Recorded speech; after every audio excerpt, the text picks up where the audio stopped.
2023 was the year of amazing directors. We got movies from some of the most well-known filmmakers in the world.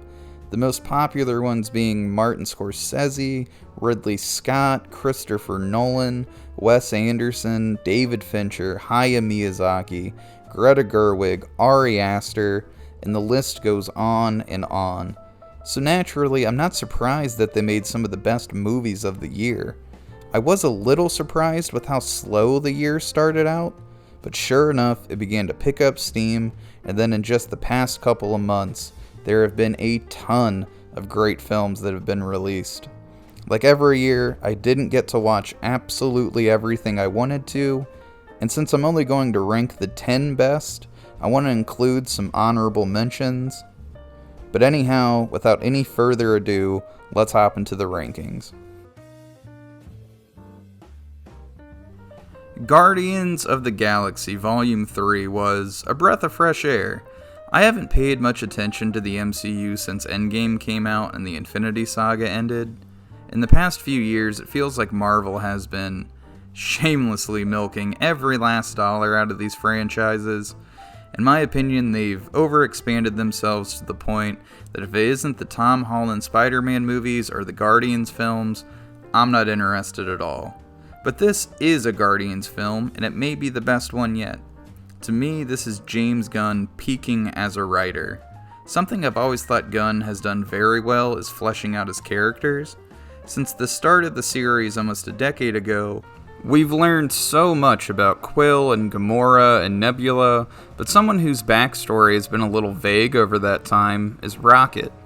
But luckily, this movie spends a ton of time showing us where he's from and how he became who he is. And without spoiling anything, it's very emotional. Alongside all the typical humor and action and visual spectacle that we've come to expect from these movies, there's a story that's as sincere and genuine as anything Marvel has ever made. Fallen Leaves is one of the best rom-coms I've seen in a long time. It's not very conventional at all. In this movie, things just happen abruptly. People meet suddenly, they make decisions impulsively, and everything they do is awkward and painful to watch. The comedy was bone dry, the characters delivered seemingly all of their lines in a deadpan and blunt way, which I loved. Every conversation was a little inorganic and offbeat. There's a hilarious amount of silence in some of these interactions, but juxtaposed to all that silliness is a pretty dark story about alcoholism and poverty and loneliness, and those clashing emotions were balanced really well and created a tone that was oddly romantic. Beau is Afraid is the best 3-hour, paranoid, boner-filled odyssey of the year, and it's not even close. You know what? This might also be Joaquin Phoenix's best portrayal this year of a strange and horny man who clearly has unresolved feelings towards the women in his life. I don't say that lightly. He played another character who fits that mold to a T, but I think I prefer this one. It's like he's unlocked new levels of creepy that no one else can dare keep up with.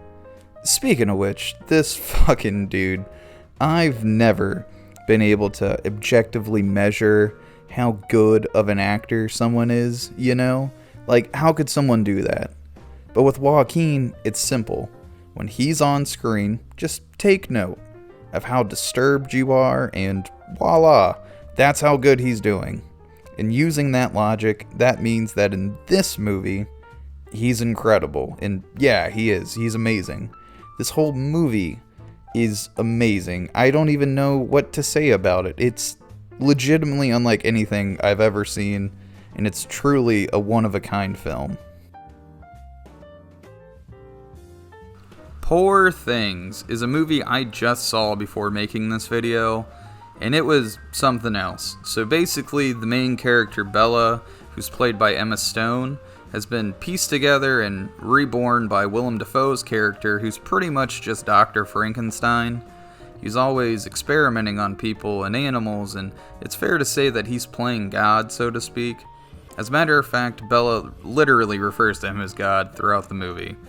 It's definitely creepy, and Willem Dafoe was 100% the correct casting choice for this role, but also somehow it wasn't nearly as creepy as some of the other stuff in this movie. There's so much disgusting and appalling imagery here that sometimes made me laugh, but other times forced me to look away. And that's the thing with Yorgos, I often feel like my stomach is too weak for his style. His films are hit or miss for me, but this one is easily my favorite I've seen from him so far. And that's because the story is top-notch.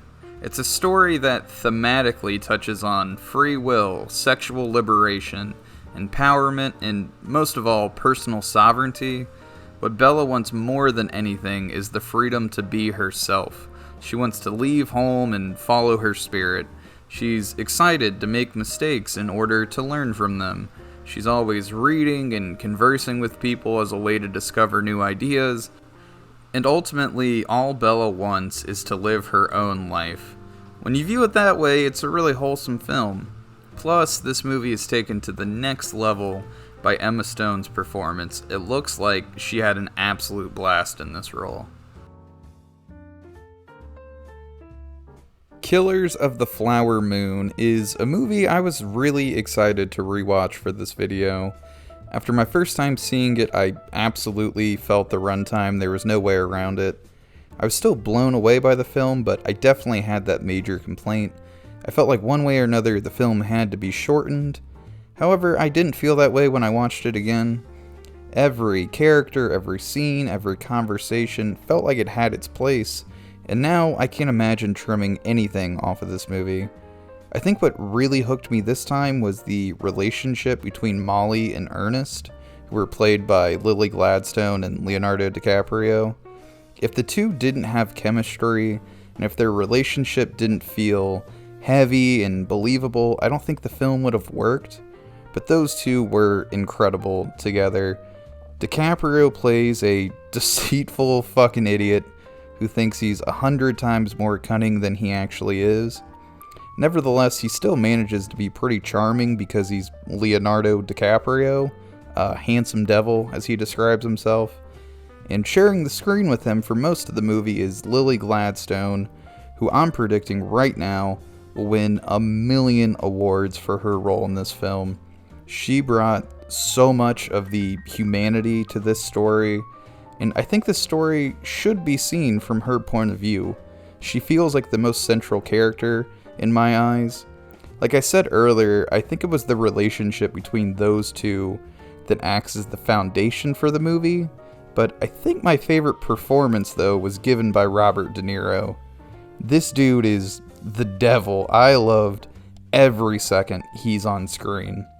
His character, William Hale, is probably my favorite villain of the year. Overall, this movie has a ton going for it, but what amazes me the most is that a 500-year-old Martin Scorsese can still make films like this.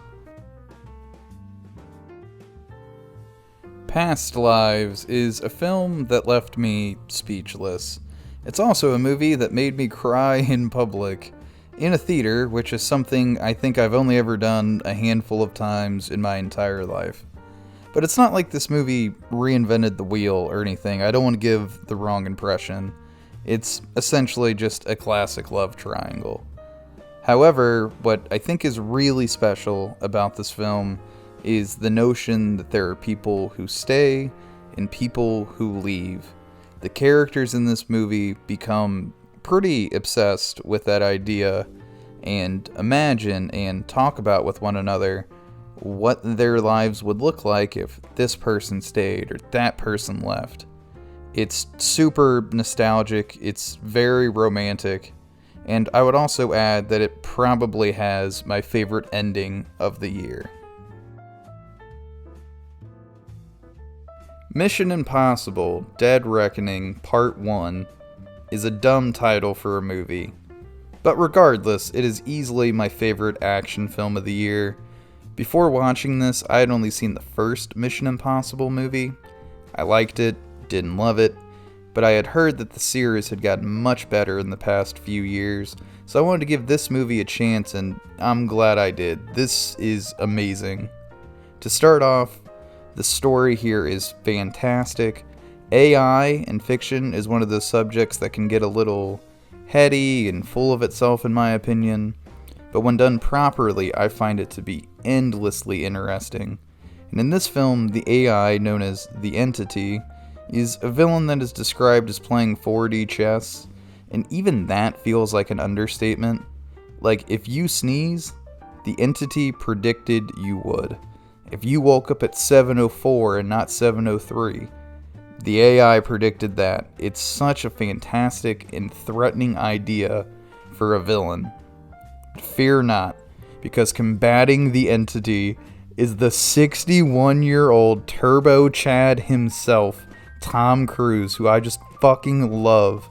If you didn't know, this son of a bitch, Tom Cruise, literally rode a dirt bike off a mountain with nothing but a parachute and a giant set of balls 6 times.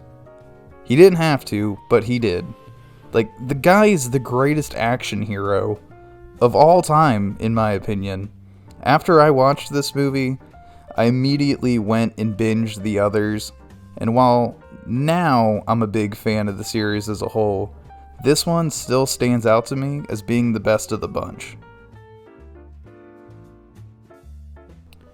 Anatomy of a Fall features the best lead performance of the year by Sandra Hüller. Truth be told, I'm not sure there's a close second either. Her character is infinitely complicated, and Hüller's emotional range is off the charts. There's one line of dialogue she has that I particularly liked. She says, quote, "I'm so tired of crying. It's ridiculous. It's so exhausting." I like that so much because that's a very grounded and accurate example of what grief can look like to so many people in real life. At the drop of a hat, people can just be overwhelmed by pain, and going through the motions can feel like a burden. It stops your day, it robs you of your time. It gets in the way of everything. And when it happens to a character like Sandra, it's not surprising that she's pissed off about it. What she has to go through in this film is enough to make anyone go mad. Without giving away too much, if there's anything in her life that really terrifies her, it's the chance that her son may resent her because of these accusations.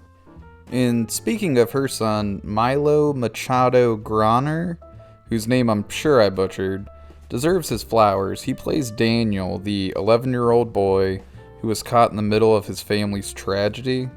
Throughout the movie, Daniel learns so much about the struggles of his parents, both individually and together as partners, and seeing him process this information is on one hand heartbreaking, but on the other it's very admirable. He learns a lot of messed up stuff about his parents that no one should have to make sense of when they're 11, but seeing Daniel find a way to humanize his parents and sympathize with their suffering is remarkable. The emotional intelligence it must take for a preteen to understand that his parents are flawed humans who not only feel pain themselves, but can also cause pain to one another is wildly mature. I'll always be a fan of films that show children being wise and empathetic beyond their years.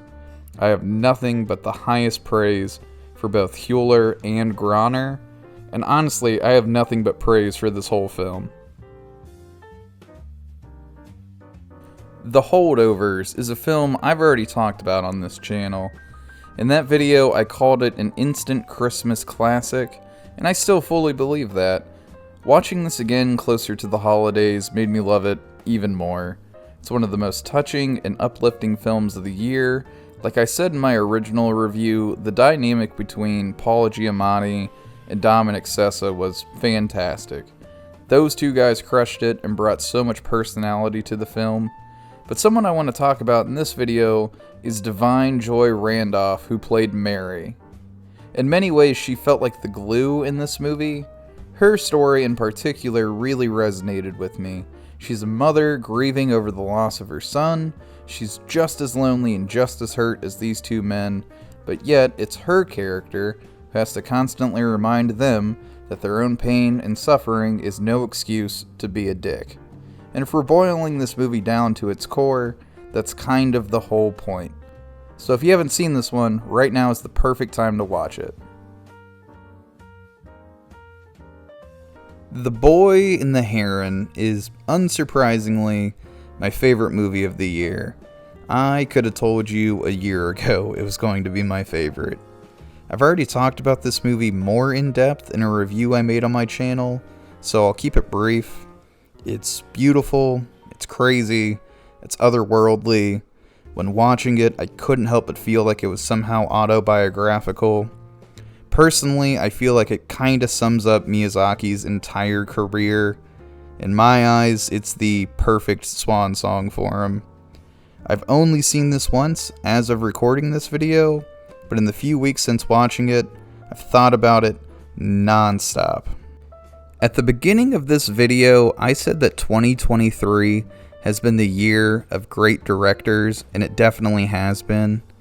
But what is so fitting is that my favorite director made what is easily my favorite movie of 2023.